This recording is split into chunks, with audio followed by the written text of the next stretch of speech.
All right, y'all. Welcome to the show. I'm Scott Horton here for Liberty.me.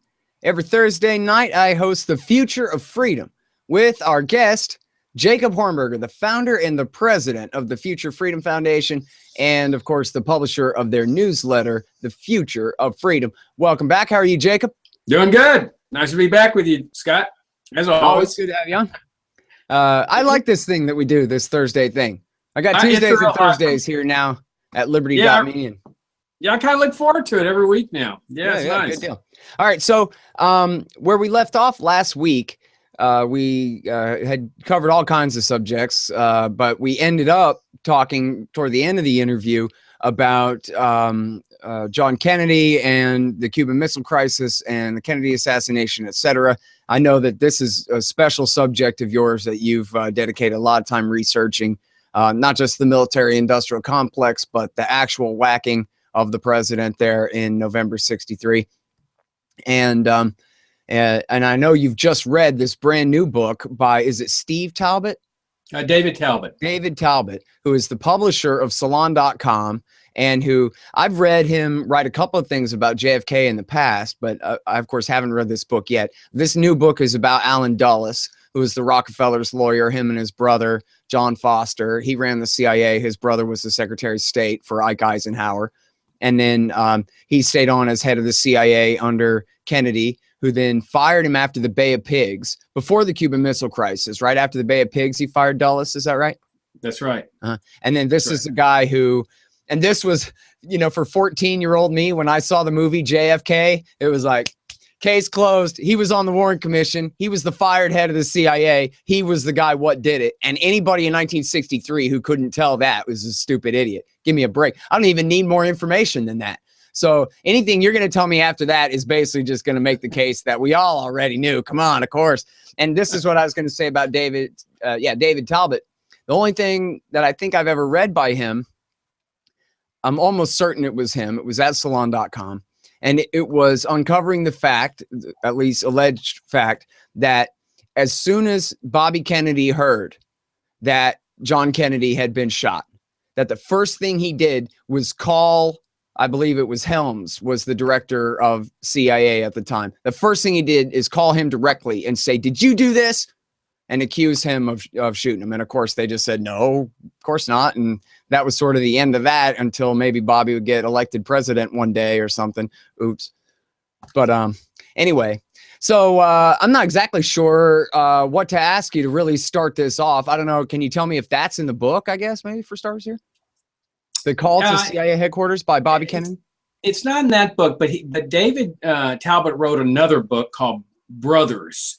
And it was a analysis of the relationship between Bobby and his brother John, and what Bobby did after the assassination. And that book reached the New York Times bestseller list. And I predict that this new book is going to do the same thing. I looked on Amazon a couple of days ago, and it was like number 300 of all the hundreds of thousands or millions of books they sell. It had already zoomed up to 300. I noticed that in a California survey of bookstores, it was number 8. And it's an incredible book. I mean, I know Talbot's put years into preparing this book. And it's essentially what you say. I mean, it's sort of two books into one that's interweaved.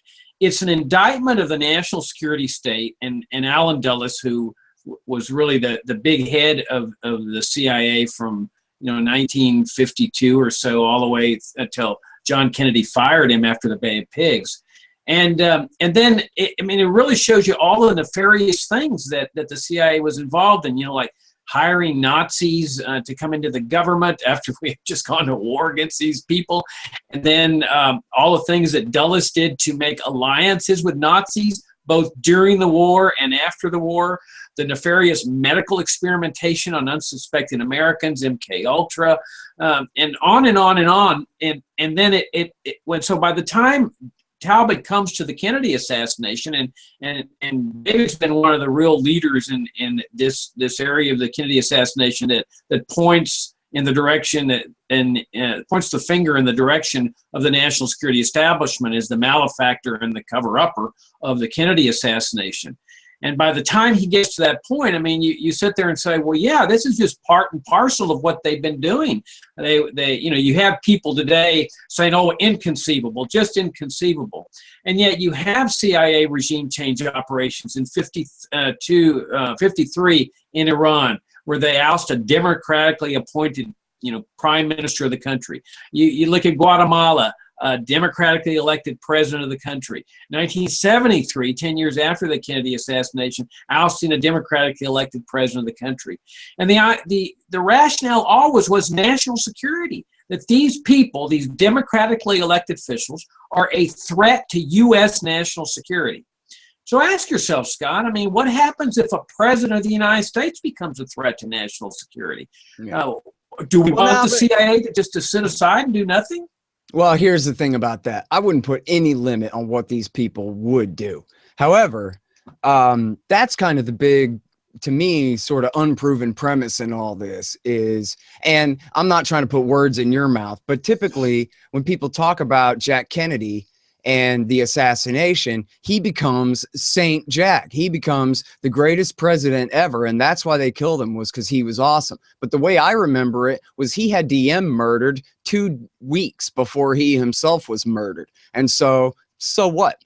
These things, as Angela says, happen in third world dictatorships. Jack Kennedy was the scum of the earth. He had escalated in Vietnam, far above what Truman and Eisenhower had committed us to. And absolutely, no doubt about it, he tangled with the military and the CIA over the Bay of Pigs failure and the Cuban Missile Crisis, as we discussed last time. And I know he gave a nice American University speech where he said, geez, we all breathe the same air and want our children to be happy and whatever. But then again, that doesn't sound much different than a speech that Barack Obama could have given right before ordering the surge into Afghanistan. So I'm not exactly sold on the motive here, other than maybe they don't like him. Maybe he screwed them. Okay, I understand they wanted to invade Cuba and he didn't let them invade Cuba, but they're going to kill him for that? I mean, it seems like he would have had to have really come to Jesus and really been determined to, as you put it on the show last week, end the Cold War, period. And not detente, but we're calling the brinksmanship off. And we're going to have Khrushchev over for a sleepover. And we are going to be friends now because it's the only alternative to destruction. Something like that, I could see them killing him. But even after reading The Worst State by Mike Swanson, where he makes the case that Kennedy really had it with these guys, what was he really going to do about it? I mean, would you argue that the coup against Diem in South Vietnam took place, with him unaware or something? He was in on that, right? He ordered that. He seemed to be continuing the same policy he had. So convince me that he really broke from the devils who put him in there in the first place. I'll be happy to, because I challenge much of what you're saying. I mean, to a certain extent, what you're saying is correct, that Kennedy comes into office as a semi-standard Cold Warrior. Now, the reason I say semi-standard is because Kennedy took a totally different position with respect to the nationalist movements in Africa and Latin America that your standard Cold Warrior did. In Africa, a lot of the countries were breaking apart from the empires that had ruled them. They had been colonies. For example, in the Congo, you had Belgium having brutalized the people in the Congo. And here they were now declaring independence. The standard Cold Warriors like Dulles, both Dulles brothers, they saw this as a movement toward communism, that if you weren't aligning with the United States, you were against us.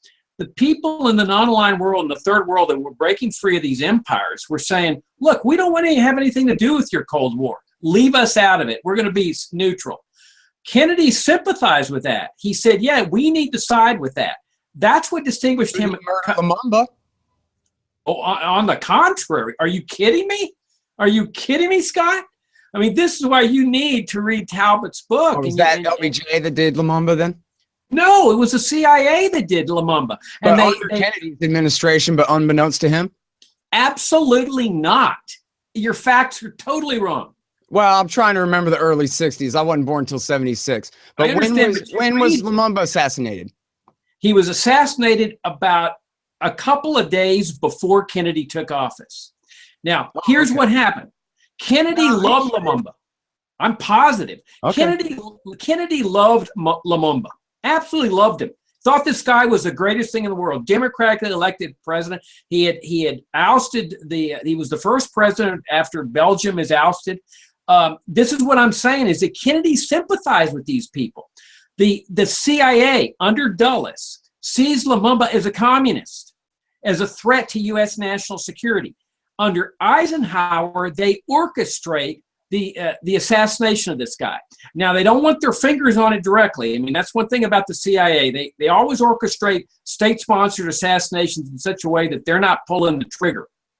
But they get this guy captured by his enemies. They then induce him to escape. They permit him to escape so that they can kill him while he's escaping. The guy goes in a caravan, fleeing across the Congo, trying to get to his home region. And he gets to a riverbank. Talbot tells this whole story in his book. Gets to a riverbank, crosses the riverbank in a canoe, makes it, but his wife and kid are back on shore, getting ready to cross over when the enemy troops grab them. And Lumumba says, his follower said, "Don't go back. Your country needs you." And he says, "Some things are more important than countries." And that was his wife and kid. And he goes back. They take him into custody. They brutalize him. They torture him, and then they turn him over to the most brutal of his enemies. All of this was with the support and approval of the CIA, and this was immediately before Kennedy takes office. All right, so Kennedy takes office. He thinks that Lumumba's still alive, and he's under that impression. So they keep this information secret from him for about a month. The CIA knows he's dead.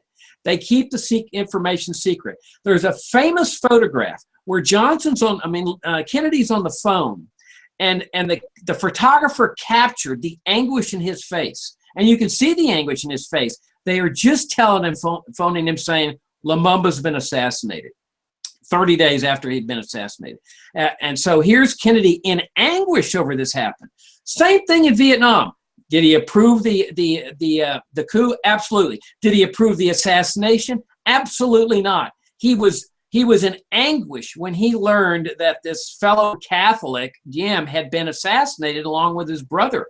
Now, is he responsible for it? Of course, he approved the coup. But that doesn't mean that he approved the assassination.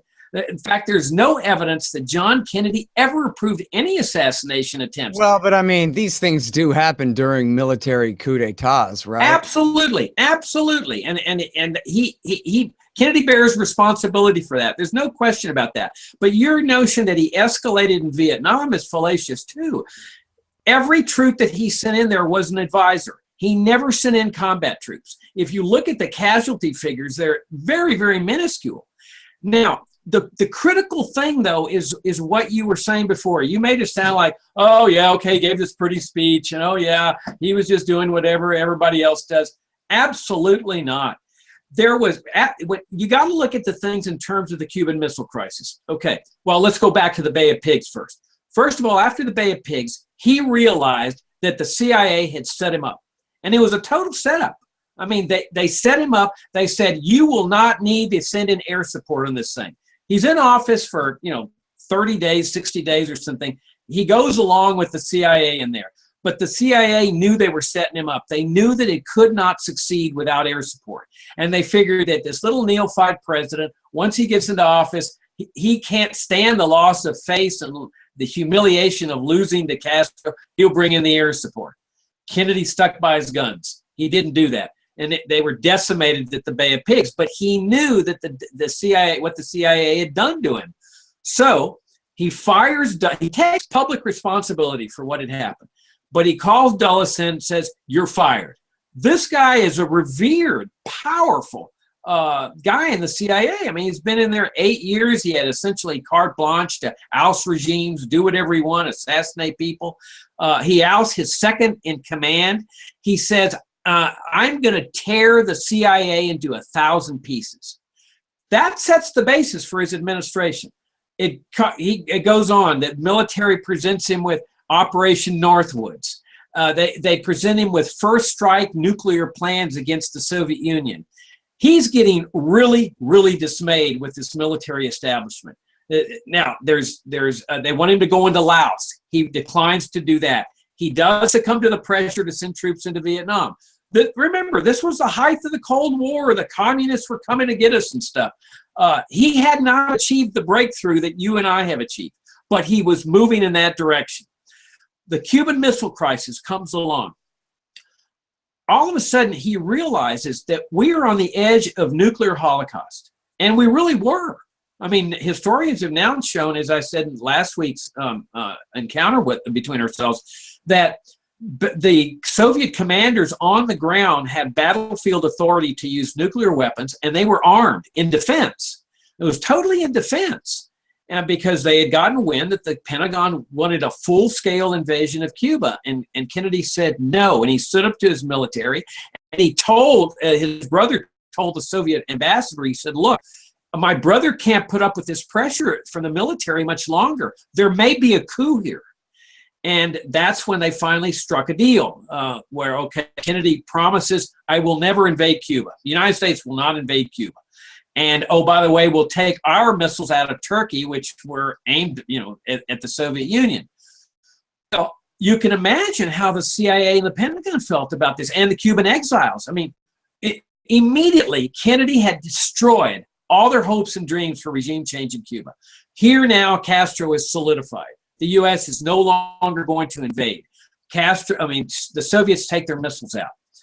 At this point, Kennedy has a searing experience.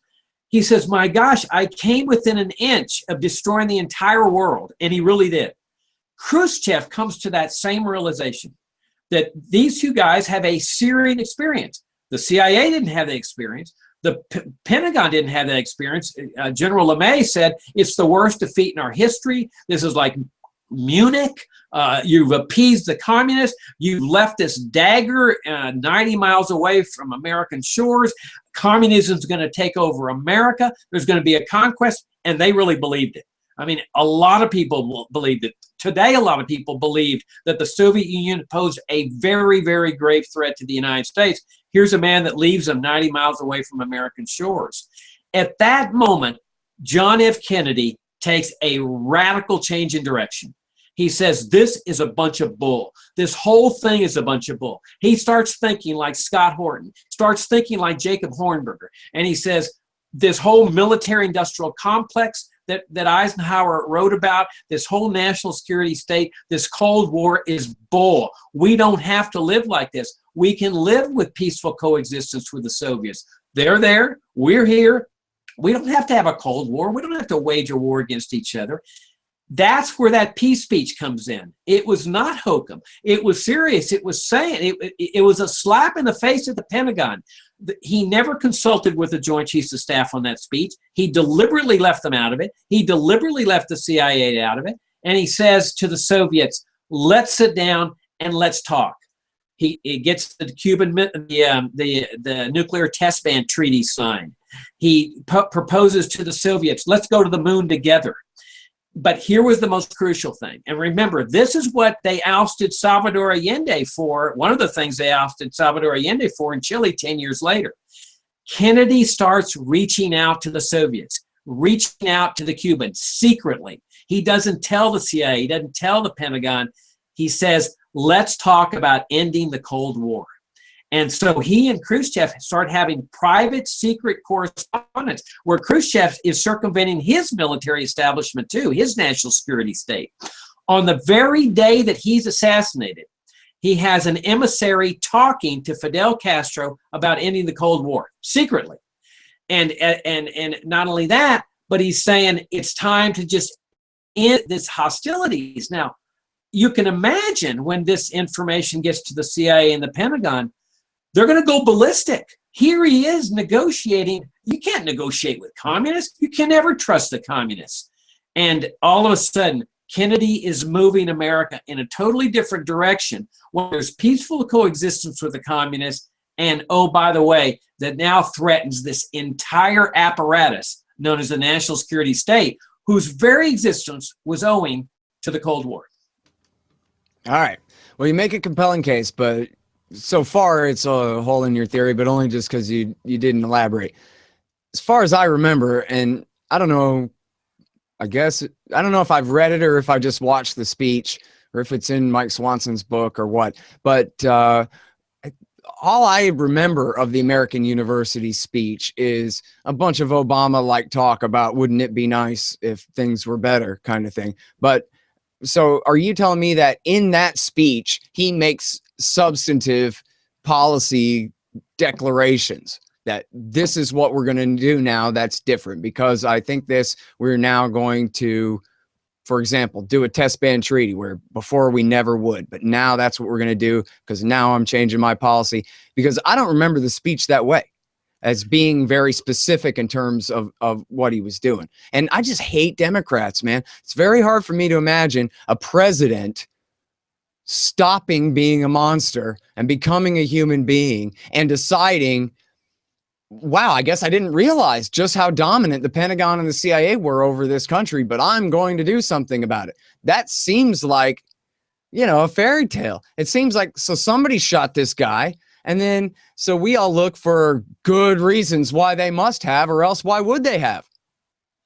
Well, take a look. Have you read Doug Horn's ebook that he did for us called JFK's War with the National Security Establishment, Why JFK Was Assassinated? No, but I admit to you that since the early 90s, I've read a ton of stuff about this. I mean, not necessarily like every JFK book or whatever, but certainly dozens and dozens and dozens of articles. And I've seen the second DVD disc with Fletcher Prouty from the movie where he explains, supposedly CIA's role and all that. So it's not that I'm really a doubter, but as far as who killed him, but I'm being a doubter as to why they killed him. Because it sounds to me... Part of the reason you're a doubter is because you haven't kept up with the literature. I mean, the literature has taken leaps and bounds since the 1990s, since the ARRB was released. And I can only recommend to you Horn's book. Horn served on the ARRB, and so he wrote this ebook for us that's been on the Amazon bestseller 20th Century American History bestseller list for most of this year. It's JFK's War with the National Security Establishment. Much of this information came out about the war that was going on between JFK and the National Security State after the 90s. Now, did he say things substantive in the peace speech? I can't recall whether he proposed a nuclear test ban treaty or not. I think he may have. What was significant about this speech, Scott, was it was the first shift after the Cuban Missile Crisis. Remember, this guy is your standard Cold Warrior, your semi-standard Cold Warrior. All of a sudden, oh, by the way, there's been two fantastic books written about the peace speech. One is by Andrew Cohen, just in the last 2 or 3 years, which sounds like you're not familiar with. There's also Jeffrey Sachs, the economist. He wrote about the peace speech. Two fantastic little books. This is what I'm talking about, keeping up with the literature. That this was the first evidence of the shift, where Kennedy is saying to the Soviets, hey, we've been at this Cold War now for 25 years or not. Let's start looking at things differently. But more important, he was talking to the American people. Now, remember, he's a step ahead of things. We've got the Cold War. We've got McCarthyism. We've got communism coming to get us. He's facing an election in 1964.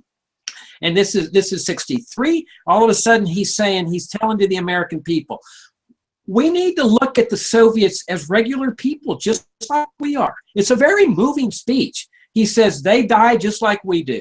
And okay, they have a different ideology than ours, but why can't we live on this earth together? This was heresy to the national security establishment, because in their eyes, the Cold War was a fight to the finish. In their mind, there was going to be a nuclear war come hell or high water. And now here was a man that was saying, we don't need a nuclear war. We can peacefully coexist with communism. That was heresy.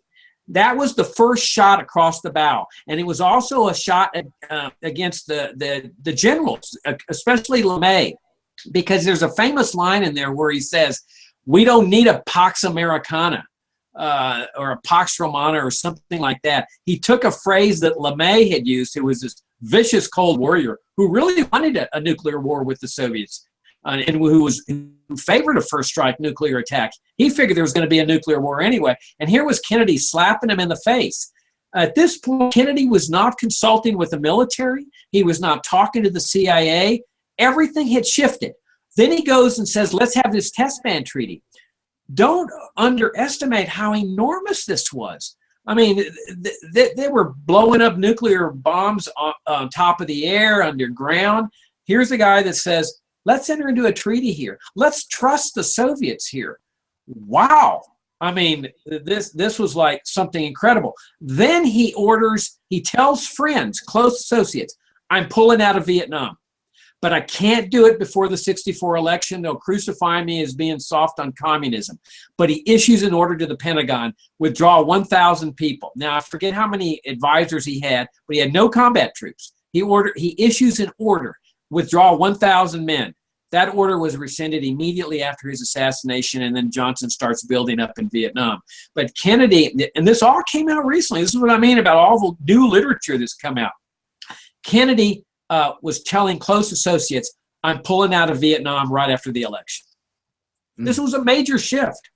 Well, now, okay, but still, I mean, if he's making such a major shift, then who cares if they say he's soft on communism? That's his new policy is, hey, look, I'm soft on communism for a good reason. I want to do a test ban treaty. I want to get the troops out of Vietnam. Why's he got to leave the troops in Vietnam? You see why he seems like just a Barack Obama figure to me? Hey, look at me. I ended the Iraq war, but extended the Afghan one. And what, you know what I mean? I don't know what you mean, because if he had such a shift, then how come he didn't say, F the war in Vietnam? Let me tell you, Barry Goldwater wants to use nuclear weapons to win the war in Vietnam. I want to watch the South fall. Screw them. Who cares? We don't want to have a nuclear war. We want to have a test ban treaty. We want to end the Cold War with the Soviet Union and China too. Come on, everybody. You just told me the speech was to the American people. Hey, Americans, it's time to open up to the idea of winding this Cold War down. But so he's got to wait until he's reelected as a hawk on Vietnam before he can start to act right? Absolutely. You're very naive about this, Scott. You're telling me he made a shift a year and a half before the election. He made his giant shift, but it was still a secret from the American people until after he was safely elected. It was not a speech about it. It was not a secret when you look at the peace speech. Read the peace speech. I know, but so I'm saying, since it's not a secret, then how come the cover up on Vietnam? I can't pull out of Vietnam. They'll say that I'm giving up on the Cold War. Because you don't know enough about the Cold War to understand the mindset, Scott. The mindset here is that the communists are coming to get us. It is a grave threat. You didn't grow up in that time. If you had grown up in that time, you would know. Actually, I did. I grew up in the Reagan years. I remember it well. Brinksmanship, détente was over, and it was brinksmanship and nuclear arms race and all 1950s all over again. And no, it really wasn't. The Reagan era was nothing like the 50s and 60s, where we were living under the constant so-called threat that the communists were coming to get us. Everybody was concerned about that. And so when you talk about Goldwater is going to run for office, Kennedy's sitting there saying, look, and he actually said this to his advisors. This is the new literature that's come out. This is the stuff that was kept secret from us. He says, I can't accomplish anything if I'm not reelected. He has to go slowly. Now, would you go slowly? Of course not. Would I go slowly? Of course not. This is a politician. Absolutely. No question about that. He says, I got to get reelected. If I go too fast in front of the curve here, in front of the American people, and I get defeated, what have we accomplished if Goldwater's elected? So he says, pull some of the troops out, but he still carries this notion that, hey, the communists are a threat and so forth. But he's sitting there calculating, as soon as I get elected, I'm going to pull out. They knew that. And see, this is the point you're missing, is how did the national security establishment perceive him? Now, you may say, oh, man, he's just like Barack Obama. He's a softie. He's not a libertarian like me and Jacob. Okay. But what you're not looking at is how did the generals perceive him? Especially here is a man who is having an affair with a mafia lady that is having affairs with women. I just saw there's a program on TV that I recorded called JFK and His Women, How They Were a Threat to National Security. Now, what does the military and the CIA do with threats to national security? So you can poo-poo what was going on, but that's not the real issue. The real issue is, Did the generals poo-poo it? Did the CIA poo-poo it? Or did they take very seriously this shift that was taking place? And if they took it very seriously, what are the ramifications of that? So let me ask you this then. Does your research go as far as convincing you who ordered the hitmen to go and shoot him? Exactly. Would you buy Fletcher Prouty's explanation of what happened, or Prouty's stuff is old-fashioned. I mean, you got to go way beyond Prouty. Have you read JFK and the Unspeakable? No. Okay. Start there, because that's the real. That'll give you the very big picture of what happened here, and it's very accessible. It's the best-selling book in the JFK genre. Prouty's version is all clouded. Prouty says rogue agents in the CIA did this. Nonsense. The literature and the evidence, that's most important. The circumstantial evidence that's come out since the 90s establishes it was a national security state operation. Nobody really knows who orchestrated it. Talbot's theory is that Dulles did, and he provides very persuasive evidence of that. He also provides the evidence of the people who participated, people like Bill Harvey, who was second in command at the CIA, who was fired by Kennedy, and others. But you see, a lot of us take the position that the actual figures themselves, who did the shooting and so forth, is irrelevant. That really what matters is, was this a regime change operation? Do you know who the figures were that carried out the Chilean coup, that orchestrated that coup, that orchestrated the kidnapping of the commanding general of Chile? How about the one in Guatemala and so forth? What matters is whether this is a regime change operation. Was this a national security operation? The reason you bring up Kennedy's shift is to show motive. You see, it's not enough to say, oh, poo-poo, Barack Obama and stuff. Again, how did the military at the height of the Cold War perceive a man who was saying, talk to the Soviets, let's reach out to them? Remember, that's why they ousted Allende. Well, and of course, it also makes sense that they wouldn't, I mean, we're talking about the CIA and the military. They wouldn't even necessarily need what we would consider, from their point of view, unnecessarily even a good reason. They kill people for fun all the time. I mean, they could I don't buy that. I don't buy that. I think they'd kill a president over, a slight difference in policy.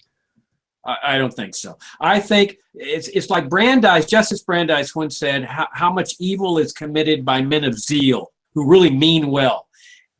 This is the point about this assassination, is that the people who were performing it really meant well. They really believed they were protecting America from a man who was having affairs with all kinds of women, including mafia dons' girlfriends, who could be compromised, who could be blackmailed by the communists. No, Jacob, I think you misunderstood me. I was really just trying to agree with you, rather than, where you're saying, hey, obviously doesn't matter what you think of him, it's what they thought of him. And you're saying they thought of him as this extreme threat. And I'm saying, really, even if they thought he was a moderate threat, they'd have probably killed him for that. So, no, I don't think so. I really don't think so. You and I can sit here and list 75 countries that they've overthrown the government over basically nothing. They overthrew the government of Brazil over basically nothing. Overthrew the government of Guatemala. Not in their eyes, Scott. In their eyes, they are protecting. Well, yeah, but that's what I'm saying. I'm just trying to agree with you that to them, disobeying them at all is a death sentence. Look at Saddam Hussein. George Bush could have told Saddam Hussein, hey, look, you're going to go right back to doing what you're told like it was in 1984. And he would have said, sir, yes, sir. But they didn't even give him a chance. He tried to surrender. You've got a point. I mean, when you look at like the president of Guatemala, Arbenz, that they ousted, he had nationalized land belonging to United Fruit, which Alan Dulles had played a big role in. Many U.S. officials in Congress and the executive branch had stock in United Fruit. And so they perceive that Arbenz is a communist, and then he's caught buying weapons from Czechoslovakia. And so they say, let's go in there and oust him from power. And so there's this mixture of commercial interests and so forth. So you've got a point there. But I really believe that when you start looking at it, and I highly advise reading our ebook by Horn, and I read my ebook too on the Kennedy autopsy and regime change. We have 3 ebooks on this. They're perfect introductions to this. Then you up to date as to what the theory is as to what happened here and why it happened. Oh, and then, so, okay, here you got Douglas's book, JFK and the Unspeakable.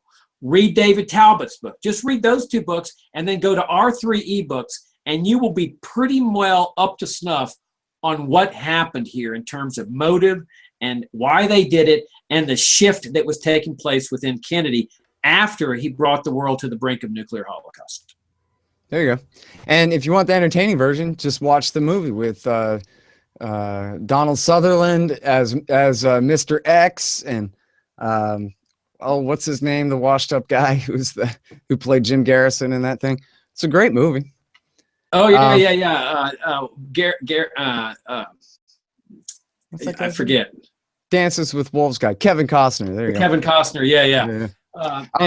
But that's what I'm saying. If that was 63, that movie was responsible for bringing up the Assassination Records Review Board and the Assassination JFK Records Collection Act, because everybody said, "You mean they're still keeping this secret?"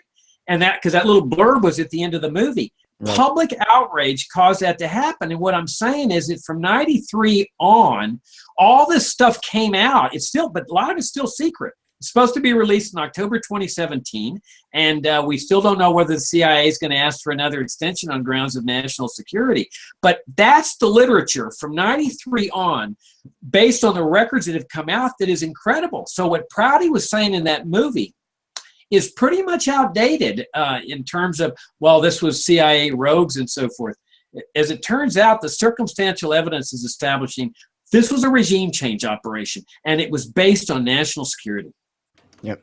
And now, well, I don't know. I guess in The Men Who Killed Kennedy, that 5-part documentary, which famously the 5th part is always incredibly hard to find and never airs. They ran it before September 11th and no one cared. And then they ran it after September 11th.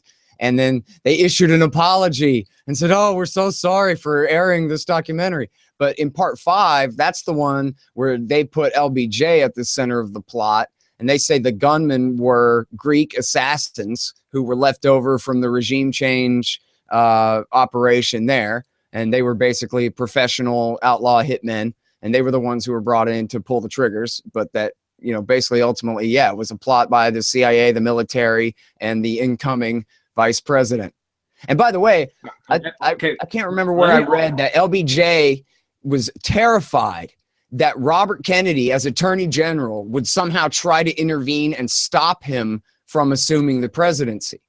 And what's funny is when you first hear that, that sounds completely cuckoo. Like, what are you talking about? The Attorney General has no constitutional authority whatsoever to prevent the vice president from becoming the president under any theory of imagination. Oh, unless the Attorney General was going to accuse the vice president of the murder, in which case maybe it'll kick down to the Speaker of the House of Representatives.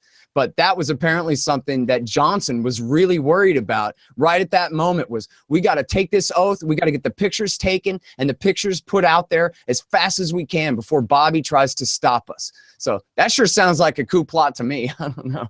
It's hard to do a coup when the brother's the Attorney General, Well, I don't know where you get your information, but there's really no evidence of that. Here's what happened on those that 5-part series you're talking about. That is not what happened here. The producers came up with that 5-part series and they showed it on a particular channel, and I can't remember the channel. It was a cable channel. Okay, the History Channel. As soon as they showed that channel, on that channel, the channel is threatened with a lawsuit by Lady Bird Johnson, Valenti, Lyndon Johnson's crony, and several of the big wigs in the Johnson entourage. They threatened a lawsuit. Now, I don't know what the heck the lawsuit would have been, since but they're threatening like a libel action or whatever.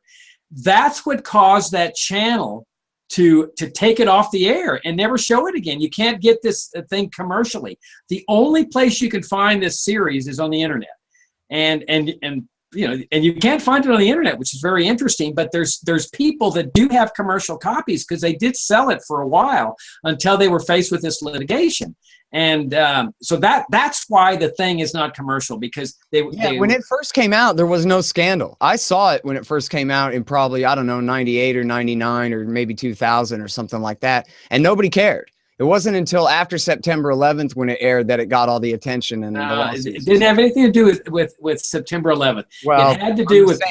All I'm telling you is, I'm not saying September 11th caused anyone to care. All I'm saying is no one cared when they ran it the first time, because I saw it and nobody cared. And then they ran it again years later, 2 or 3 years later, and everybody was feeling very patriotic in 2002 and 3. And you can't just go running something saying that the vice president killed the president on the History Channel and go unnoticed in 2002 era America just because of the mood and whatever. But I'm telling you, the thing had aired in all 5 parts years before. I saw it. I didn't even see it when they re-aired it. I saw it when they aired it way back before, I think in the end of the 20th century. I'm telling you that it was airing, it was selling. But part 5 came out later than the first 4 parts. And part 5 is the part you talk about alleging that Lyndon Johnson was part of this plot.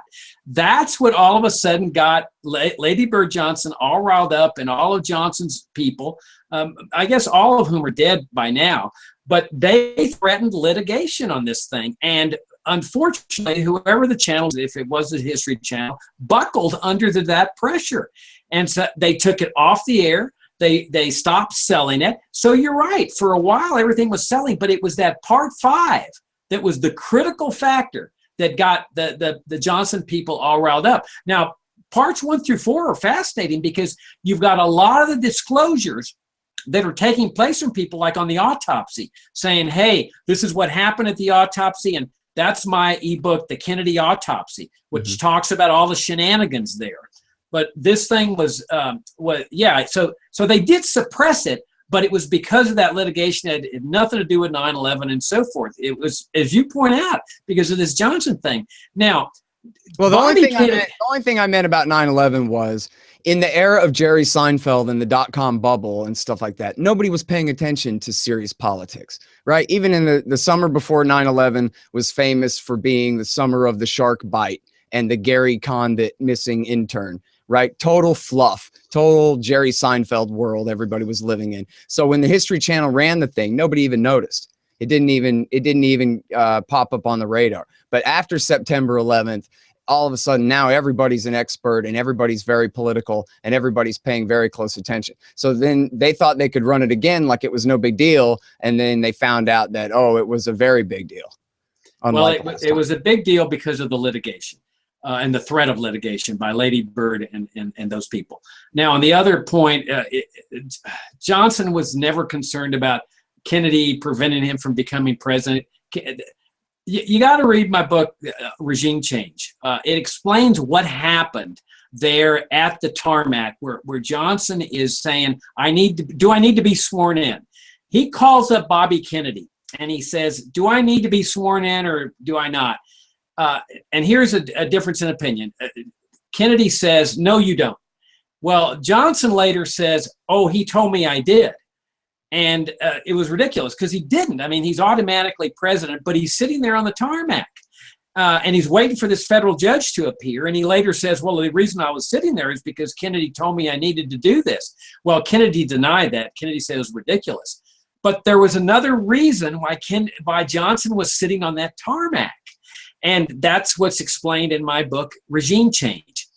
He was waiting for the body of John Kennedy to be delivered to his plane. That's what he was waiting for. Now, if you read my book, also on the Kennedy autopsy, you'll see what was going on here. That you got a team of Secret Service agents at Parkland Hospital, where Kennedy had died, confronting the official coroner of Dallas County. The coroner says, I have to perform an autopsy on this. This is Texas state law. The Secret Service brandished guns and they threaten deadly force and they say, get out of our way or else. And they start screaming and yelling and cussing, and they get that body out of there come hell or high water. Why? To prevent the autopsy, because an autopsy is going to tell you how the person got shot. So Johnson's over there claiming that he's waiting to be sworn in. What he was actually waiting for was that body, because then what do they do with the body? They take it to Washington, and who do they turn it over to? voila, the national security establishment, the military, to perform an autopsy at a military installation. This wasn't a war. We weren't at war with anybody. This was supposedly a straight murder case. They turned it over to the military in order to cover up where the shots had come from. And that's the whole thing with respect to, now, Bobby Kennedy at this point, he had no power at all. He couldn't afford to sit there and say Johnson did it. He suspected that it was a high-level conspiracy. He told the Soviets that he suspected it was a high-level conspiracy. But imagine, here's the Attorney General. He's going to start spouting off saying, I think the President Johnson killed my brother. I mean, he's not that dumb without any evidence, but his power base was gone. Hoover wouldn't return his phone calls. Johnson was clear. Johnson hated the guy. So as Attorney General, his power evaporated on the day of that assassination, and he knew it. And that was why he left there after several months to run for the Senate, and with plans to ultimately get back in the presidency, because he knew that the only way he could solve this murder was with the power of the presidency. He said he felt that the forces were too powerful, and all this is set forth in Talbot's book, Brothers. Mm-hmm. Well, so do you think that Sirhan was a CIA plot too? I don't know much about the Bobby Kennedy assassination, but I know there's a lot of people that argue that this was a really strange situation. It's like a Manchurian candidate where the guy was hypnotized or drugged, which was consistent with MK Ultra, what they were doing with MK Ultra. And then there's strong evidence that Bobby was shot from the back. And there was, in fact, a security guard who was armed in his back, and Sirhan was shooting from his front. And then there's also evidence that there were many more bullets in the walls and the doors and stuff than Sirhan had fired. But I really don't know enough about that assassination to really comment very intelligently on it. And I'm certainly not an expert in the John Kennedy assassination, but I'm fairly familiar with the literature and all the circumstantial evidence that's come out since the 90s on this thing. Sure. The key to this thing, Scott, one of the keys is the autopsy. And maybe we can come back and discuss that, because my book, The Kennedy Autopsy, it's that details a lot of the shenanigans that went on and why they had these shenanigans. But it would take a long time that would take another show to get into. And it sounds like if you want to be that detailed, I should probably read the thing first so I can ask you all the right questions about it. Yeah. And it's worth reading, because that book, The Kennedy Autopsy, it has sold thousands of copies. I forget how many, but like maybe 5,000 or 6,000 copies already, and it's been on Amazon's bestseller list on 20th Century American History all this year. And that book is itself a synopsis, an analysis of Doug Horne's 5-volume book on the autopsy, which is daunting. I mean, unless you're really into this, you're not going to read a 5-volume book. And that's why I wrote this ebook, or this series of essays that we turned into an ebook, so that people could get a sense of what happened at the autopsy. I mean, I'll give you one example. I know we're way over time, but the ARRB determined that there were 2 separate brain examinations during the autopsy. Now, ordinarily in an autopsy, you only have 1 brain exam. Oh, not only that, 2 brain examinations on 2 separate brains, one involving the president's brain and one not involving the president's brain. That story hit the New York Times. It hit the Associated Press. And so you got to ask yourself, why would there be 2 different brain exams? Why would there be 2 different brains here? And there's no innocent explanation for this. Because they're trying to cover up that he was shot in the front of the head, is what you're saying. Exactly. Yeah. So those are the shenanigans that took place. I mean, you've got the Dallas doctors testifying that there's a big orange-sized hole in the back of his head. And you look at the official photographs, all the head's intact. See, somebody's lying here. Is it the Dallas doctors, or is it the photographs that have been doctored? Or the body that's been doctored in order to provide the fake photographs. Mm-hmm. And, I think it's in that the documentary, The Men Who Killed Kennedy, that you mentioned that they have some stuff on the autopsy. I think it's in there where they talk about somebody had taken a knife and was trying to cut to make the wound on the front of his head look more like an exit wound than an entry wound. But they were totally busted. Like, basically, you could tell someone had just taken a knife to his skull right there. Right. There was a hole there. That was the entry hole. That when you have an entry hole, it's like the size of a bullet, when it comes out the size of an orange because it's the bullet's pushing mass in front of it. And so the Dallas doctor said, and you can find it on the internet. There's a guy, Dr. McClellan, very credible doctor. Right now, there's videos up there where he's done interviews saying the hole was this big in the back of the head. And so what they did was they incised this with a scalpel so that it would cover up the hole. But it was also covered up by the guy's hair so that you couldn't see it real well. But the main thing is the hole in the back. If you look at the photographs, there's no hole there. Certainly no orange size hole. And then here's another little fascinating thing. Doug Horn discovers, along with a guy named Peter Janney, who wrote a book on the murder of a woman named Mary Pinchot Meyer, who was having an affair with Kennedy. He writes a book. Janney discovers that there's a CIA guy who actually saw the original Zapruder film, and he looks at the Zapruder film. I mean, that's a whole new story of a different story of what happened with the Zapruder film on the weekend of the assassination. But he looks at this thing. They cut frames out of it, many frames out of it. That's not even a secret.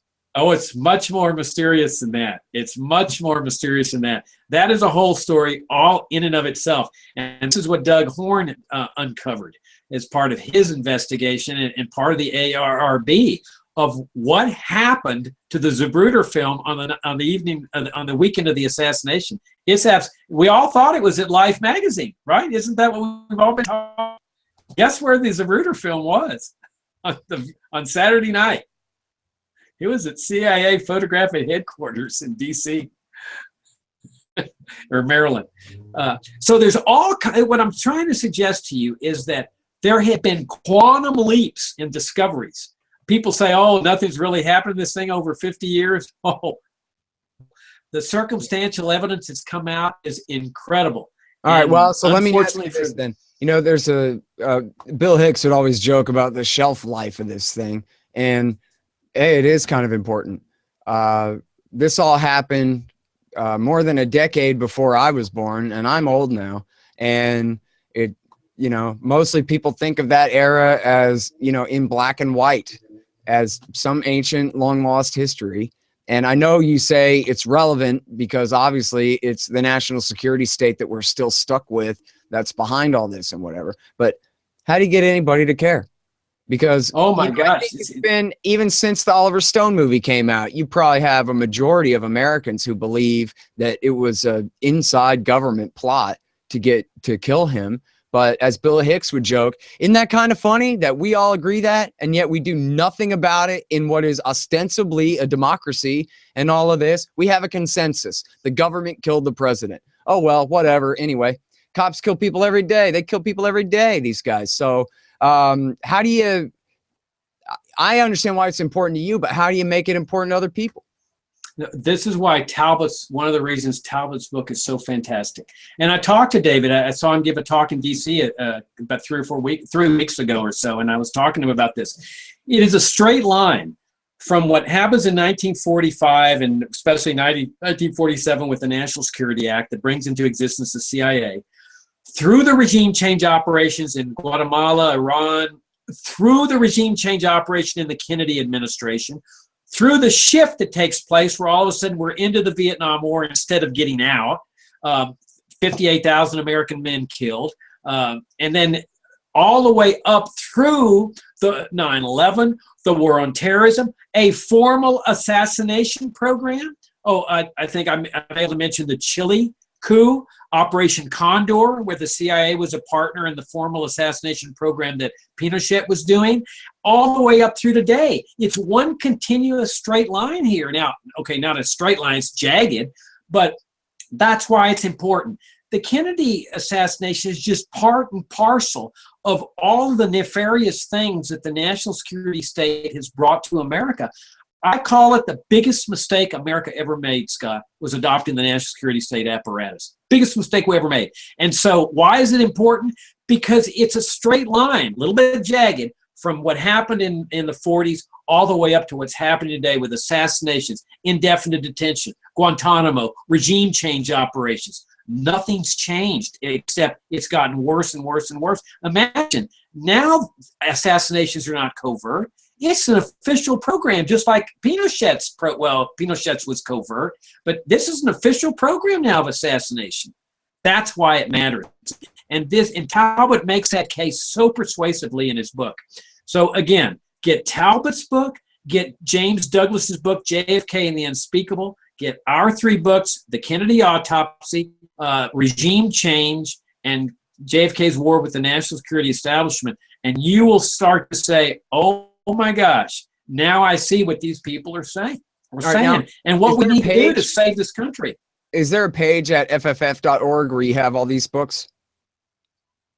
Our 3 ebooks, yes. At FFF.org, you go to our store, and there are the books. But they're all on Amazon. They're only on Amazon. They're Kindle books. Now the sales have been so fantastic on Kennedy Autopsy. There's like 140, 150 comments. And the comments are fascinating on Amazon's under Kennedy Autopsy.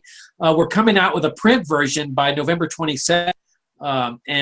Because the sales have been so fantastic, we just came out with an audio version about 2 or 3 months ago. So we're coming up with a print version. So those 3 books are available on our website, but you got to go to Amazon or wherever to get Talbot's book. Again, it's called The Devil's Chessboard. And you get that book, you will have a good grasp of what happened here. But then you get JFK and the Unspeakable, and you will know more about what happened here than 90% of the American people. All right, good deal. Well, we went way over time, man. Yeah, no, that's all right. We got a good solid hour out of it. It's an important subject, and something I usually hardly ever cover because I don't really care that much about it. But I kind of do, but you understand what I mean. Yeah, what I hope I've conveyed to you, though, is how it really is relevant. It's just not black and white stuff. It's part and parcel of MK Ultra, the regime change operations, the assassinations of Castro, the attempts on Castro, the invasion at the Bay of Pigs, 9/11, war on terrorism, assassination, torture. It's all one continuum here. You can't just separate it out into pieces and say, oh, well, these are isolated events in history. It's all interweaved with this thing we call the national security state. Yep. All right. Well, that's a good hour here. And now there were technical difficulties. We lost all our viewers. We had a bunch, but we lost them. But I'm hoping that Google somehow still recorded the whole show so that everybody will be able to watch the archive of it. But if it's really that bad, if the recording is really that bad, then we'll just do it again. Only this time I'll have read all the stuff and I'll be more prepared. How about that? That sounds great. Sounds fantastic. All right. Well, another good one. Thank you very much, sir. Hey, thank you, Scott. Enjoyed it. Bye. All right, y'all. That's Jacob Hornberger. He is the founder and the president of the Future Freedom Foundation. I'm Scott Horton for Liberty.me, and we'll see y'all next time. Thanks.